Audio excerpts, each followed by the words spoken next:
All right, welcome to the second of 3 videos on how to balance redox reactions. This video is going to focus on balancing reactions in acidic conditions where we have excess H plus ions and excess water molecules to allow us to help with us in the balancing process. Before we dive into the content, again, there's some prerequisites just like in the previous video. You need to be able to balance chemical reactions, just regular ones. You need to be able to assign oxidation numbers to individual atoms, and as a result of that, be able to write reduction and oxidation half reactions. Now, new to this video, I'm going to speak in this video as if you've already watched the video for balancing redox reactions in neutral conditions. If you have not yet watched that video, please go back and watch it now, and then we'll use the skills in that video to help us balance reactions in acidic conditions. These are a little bit harder, and the neutral ones are a great way to kind of ease yourself into this redox balancing process. So we'll talk about the objectives in this video. It's going to be a lot shorter than the last video. We're going to focus just again on the balancing redox rules themselves. I'm going to highlight the rules that are different now that we're dealing with acidic conditions as opposed to neutral conditions. And then last but not least, we'll go over a couple example problems of how to use those new rules when balancing a reaction under acidic conditions. Now again, before we go into the actual rules themselves, I just want to recap the new scenario we're dealing with here. As we've already said, we're balancing redox reactions under 3 different scenarios. The scenario focused on in this video is reactions under acidic conditions, and these are reactions where we have a pH of less than 7, so we're dealing with this scale here. What this means for us is that we have excess H plus ions in solution, and we also have excess H2O molecules in solution. And these extra atoms and molecules are going to allow us to balance reactions that we pretty much wouldn't be able to balance before simply because we can't find a scenario where the electrons and the atoms balance at the same time. By being able to pull in extra atoms from outside sources, in this case H plus and H2O, we'll be able to solve those situations and get those solutions to work. On another note, it's interesting to note that these reactions don't happen unless they're under excess H plus or in acidic conditions because they need those H plus ions in order to run. So that not being able to balance them is the same thing as not being able to run the reaction itself. Now let's take a look at our rules again. Again, if you need to, you can go back and print these rules out. They're at the bottom of the page, or you can copy them down as is. If you've already watched the video on neutral, you should already have these listed down. What I want to point out today is that we've got a couple new rules we're going to be working with. First of all, step number 4 is probably going to be the trickiest of the two of them. If you look back in step 1, we have a problem where we don't balance our reactions for oxygen and hydrogen. That hasn't been a problem yet, but it definitely will be a problem today. The way we go about balancing for oxygen and hydrogen is by the addition of water molecules on the side that's missing however many oxygens are necessary. So we're going to add in enough water molecules so that the number of oxygens gets balanced. But adding in water molecules also means we're adding in H's that we don't necessarily need. So what's going to happen is on the other side of the reaction, this is step 5, we're going to add in H plus ions to balance out the fact that we added water molecules on the other side. Because again, we're in acidic conditions, we have plenty of these guys floating around in our solution aside from our other reactants, so these are very easy to gather in our reaction itself. Looking at the second half of the rules here, we're not going to worry about step 6 today. This is only for situations in basic solutions, and then we're going to do steps 7, 8, and 9 just like we've already done in previous problems. So again, as long as you got these rules figured out, as you got them written down somewhere, make sure that they are out in front of you. Let's take a moment and try a couple practice problems. So here is our first reaction in acidic solution.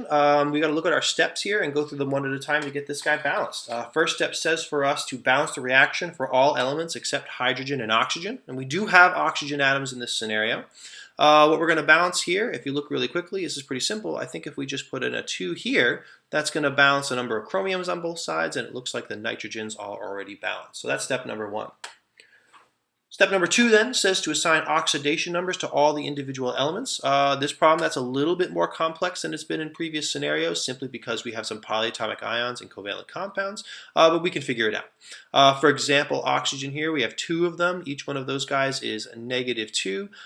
That's a -4 charge. That must mean our nitrogen is existing in a charge of +3. Oxygens are -2. The chromium here is a little more tricky. Each oxygen, again, has a charge of -2, and there are 7 of those. That's -14. The -2 charge here, then, must mean our chromiums must add up to a +12 to cancel that out. That must mean each chromium is +6. Going on the other side, this guy's a little easier. Chromium plus 3, well, that tells us its oxidation number. And last but not least, in oxygen here, we got the nitrate ion. Again, each oxygen has a charge of -2. That's a total negative charge of -6. If nitrogen were positive 5, the positive 5 and the -6 from the oxygens, the -6, we did want to be -2. The positive 5 and the net -6 from the oxygens adds up to the -1 for the polyatomic ion. And now this allows us to see what's being oxidized and what's being reduced. It looks like chromium is going from +6 to +3, meaning it is being reduced. It is a reduction in charge, an increase in electrons, and it looks like nitrogen is going from +3 up to +5. This guy's being oxidized. We are losing electrons here, which is making our charge go up. Let's write those half reactions. So we got the reduction half reaction is the Cr2O7 -2. That is being combined with, since it's reduction, we got to add in some electrons. If we do our math here really quickly, that's going to be 6 electrons we're adding in here. Notice we have to go from chromium plus 6 to chromium plus 3. But we have to do that for 2 chromium atoms. Each one of them is gaining 3 electrons, which is where we get the 6. That's going to react to give us 2 chromium plus 3s. Now what you'll notice in this reduction reaction here is that we have these oxygens unaccounted for. We'll come back and tackle that in a second. Let's write out our oxidation half reaction. That's going to be NO2 with a charge of -1. And that's going to be reacting to form NO3 with a charge of -1. And we're going to be actually in the process of losing 2 electrons in this process, right? 2 electrons here. The +3 to +5 is a 2 electron loss. So we've written our half reactions now, but now we've got to start dealing with steps that we haven't done before.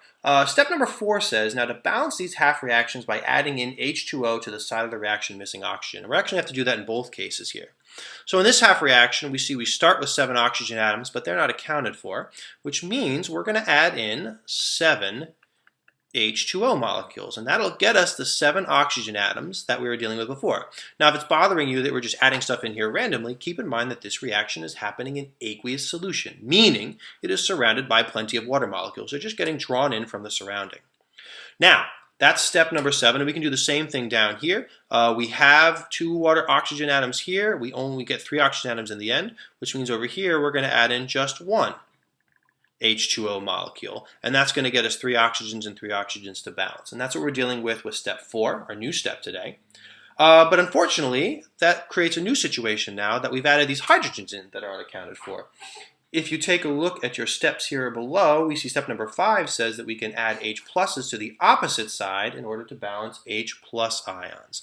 So in that scenario, we added 7 H2Os, which means over here, we're going to add in 14 H pluses. That accounts for H on both sides of the reaction.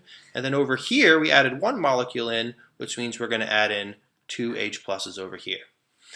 We've now taken some extra steps and we've balanced the reactions for the number of oxygens and, as a result, the number of hydrogens. And that's what we need to worry about with steps 4 and 5. Moving on with our steps, we can see step 6 only applies to reactions in basic solutions. We're still in acidic solutions, so we can skip that. Now we can finish off the problem in the same way that we finished off reactions in neutral conditions. We have to first, in step 7, balance for the number of electrons in both cases. It would seem to me that we have 6 electrons being used in the reduction process, but only 2 being produced in the oxidation process. If we take this half reaction and triple it, that will get us to the correct number of electrons. That's going to be 3 NO2 minus plus 3 H2O reacts to yield 3 NO3 minus plus 6 electrons plus 6 H plus ions. We can cross out the original version of the reaction to make sure we don't accidentally use that later. And now we can move on. The goal now is to combine our half reactions, and unfortunately we're running a little low on space for this. We'll combine those half reactions and then see if we can't cancel some stuff out. I'm going to try and squeeze this in over here a little bit. So we got Cr2, try that again. We've got Cr2O7 plus 6 electrons plus 14H pluses plus 3 NO2s plus 3 H2O.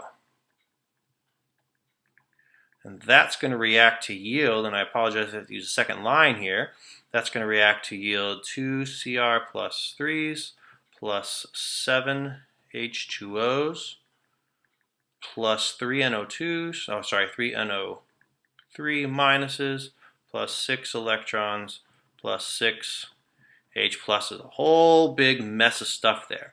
Let's see what we can cancel out. According to step 9, things that cancel out are always going to be our electrons. If we balance this reaction properly, they'll do that. But now we have a new situation where we have H2Os and H pluses canceling out as well. For example, these 3 H2Os here will cancel with the H2Os here. That leaves 4 remaining after we cancel those out. And then we also have 14 H pluses up here. They're going to cancel out with the 6 H pluses on this side, and that's going to leave us with 8 H plus when all is said and done. I don't think there's anything left that can cancel out, allowing us then to write out the finalized reactions. Cr2O7 plus 8 H plus 3 NO2 minus is going to react to yield 2 Cr plus 3s plus 4 H2O plus 3 NO3 minuses. And we now have our balanced reaction. And again, just like with the neutral ones, you can definitely see here that if we weren't wrestling with these electrons on top of the atoms themselves, there's really no way we could have expected to get this reaction balanced properly. But that's our balanced version. Let's take a minute now, try another one of these, and then that should wrap things up for the day. Here's our second example of a redox reaction that needs to be balanced under acidic conditions. Again, we're going to walk through the steps one at a time. We're going to go through them piece by piece, and then we should be able to figure out what the balanced version of this is. I'll see if I can't be a little more conservative with my use of space so we don't get so scrunched towards the end. First things first, we got to balance the reaction for the individual number of atoms except for oxygen and hydrogen. You're going to find that this typically is very easy. Think if we have 2 I minuses, that's going to balance out with our I2 over here, and then this reaction is officially balanced. Step 2 then says to assign some oxidation states, and again, you got to just use your oxidation state rules. Some easy ones here. The iodine is 0 in there. These manganese atoms are +2. These iodine ions are -1. And over here, the manganese, if each oxygen has a charge of -2, and there's 4 of them, that makes this -8. The negative charge must mean that the manganese is +7. So the oxygen here is -2. And again, from this information, we can identify what's being oxidized and what is being reduced. It looks like the iodine is going from -1 to 0, telling us that it's losing electrons. That's going to be our oxidation process. The manganese is going from +7 all the way over to +2. This guy is being reduced. It is gaining electrons. And let's write those individual half reactions, right? The reduction half reaction has manganese, MnO4. That's going to be combining with what looks like 5 electrons to go from 7 to +2, and that's going to create the manganese +2 ion as a result of that. And then down below, give ourselves a little space, we have the oxidation half reaction, where the 2 iodine -1 ions are going to react to yield 1 I2 molecule plus 2 electrons. Each one of the iodines is gaining or losing 1 electron, and as a result we get the I2, and that's why we get 2 electrons here. So again, that's steps 1, 2, and 3 is to write the half reactions. Now we start doing the stuff that's unique to balancing reactions in acidic conditions. We're going to add in the water molecules and the H pluses to get the oxygens to match up. Again, so in this reaction we have 4 oxygen atoms unaccounted for. We can account for them by saying the reaction generates 4 water molecules in the process. But if you create 4 water molecules to get our 4 O's, that also means this reaction must have started with 8 H plus ions to balance out the number of hydrogens on both sides. Down below, I actually don't think we need to worry about this. There are no oxygen and hydrogen, so this reaction is going to stay as is. That's step 4. That's step 5, tackled and ready to go. Step 6 we skip because we're in basic conditions. And this brings us back to, again, the same scenario we were dealing with when we dealt with neutral reactions. And that's to get the reactions themselves to balance. Looks like we are using 5 electrons here, and we are releasing 2 electrons here. Unfortunately, no common multiple for all of those, or at least common denominator, but they do have a common multiple. In this case, that multiple is going to be 10. If I double this reaction, and I multiply this reaction by 5, that should get us to the same number of electrons. And let's write those things out. That's going to be 2 permanganate ions plus 16 H pluses plus 10 electrons is going to react to yield our 2 manganese plus 2 ions plus 8 water molecules. Likewise, down below, we have to do the same thing. We're going to get 10 iodide ions, -1. That's going to react to yield 5 I2 atoms plus the 10 electrons we needed to get things balanced. We're going to cross out our original reactions, and now we've got our 2 half reactions that are not only balanced for atoms, but they're also matched so that they have the same number of electrons in both cases. That brings us to step number 8. We got to recombine these half reactions into one big reaction and then hopefully find some stuff that cancels out. We've got our 2 permanganate ions plus our 16 H pluses plus 10 electrons. That's going to be combined with the second reaction, which has 10 iodide ions. And then that all is going to react to form 2 manganese plus 2 ions plus 8 H2Os. And then the second reaction tells us we have 5 I2s plus 10 electrons. Now, last step then says to cancel stuff out and write the finalized version of the reaction. We can see that the 10 electrons here cancels out with the 10 electrons here. If they don't cancel out, that means you made a mistake up here. You got to go back and check your work. And I think that's pretty much it. We don't have any water molecules or H pluses that are going to cancel in this case. As a result of all of that, we can rewrite our finalized reaction to look like this. 2 permanganates, -1, plus 16 H plus ions, plus 10 I minus or iodide ions is going to react to yield 2 manganese plus 2s plus 8 water molecules plus 5 molecules of the element iodine. And that's our finalized balance reaction under acidic conditions. So this brings us to the end of our video. At this stage in the game, you should be able to do all the things you could do in the last video with the addition of being able to balance reactions in acidic conditions now. The ability to add either H plus ions or water molecules to allow us to not only balance for charges in each case, but also to balance for the correct number of electrons as well. This is clearly something that's going to take a little bit of practice. There are definitely practice problems available in your book and in class, and you should definitely take advantage of those until this starts to make a little bit more sense.